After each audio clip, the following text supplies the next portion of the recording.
Most people would be happy with this image. But we aren't most people. All right, so what happens with something like this is you get into a situation where you're shooting outside because maybe you're doing an event and you want to get some interview footage, you want to get some talking head stuff, somebody to anchor the story of what we're doing today. And you're gonna pick a spot, and a lot of times you're gonna have to deal with a lot of varying lighting conditions. So depending on what you bring to the shoot, you might end up having to, fight with a little bit of different shades, get them to stand in the light a certain way. Let's say you're kind of stuck in a situation where you don't have really the ideal light for this. So a lot of times what you're gonna do is you're gonna want to still expose for that person.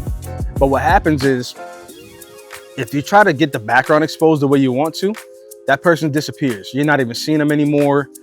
They're just completely in shadows. So you got to play the game of kind of how much can you expose for that person while still protecting those highlights so that the background isn't just completely distracting you from what you're seeing. And a lot of times, if you don't have any other way to modify the light or add any light, you sit around something like that. This lens right now is at f11 and it's still very bright.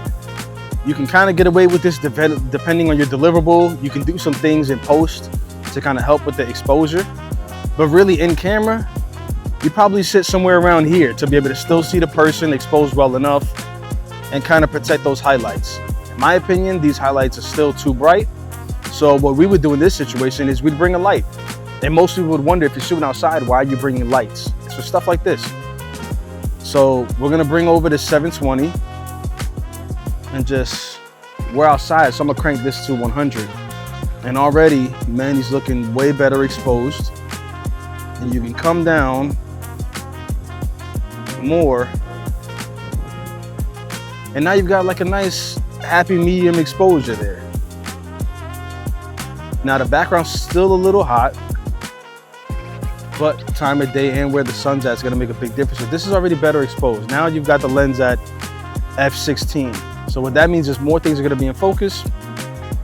That could be fine for you, or you want things that look still a little more shallow. You can do that with an ND. And let me grab that. This is a 2 to 5 stop. I think it should be enough for this. And now instead of having to be at f16 to get the proper exposure, you go all the way. Pretty much can get wide open at 2.1. Make sure he's in focus.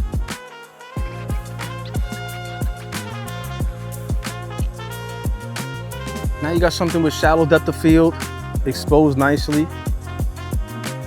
Let me bring it down to 2.5 there. And that's good.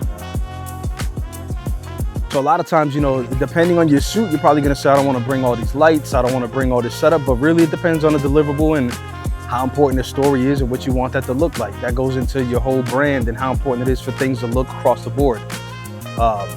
You're gonna figure that out on your own and determine it based on what your client needs. But for this, if we want something, to look consistent, good exposure, good depth of field, we bring a light. And it's not a lot, it's not something where it's like overwhelming and it's like, oh, look at how much gear they're bringing. In this particular setup, it's literally one light and it makes all the difference. So when you have the chance, when you have the time, when you have the budget, the opportunity, take the time and light it right. Even when you're outside, bring a light, because cinema.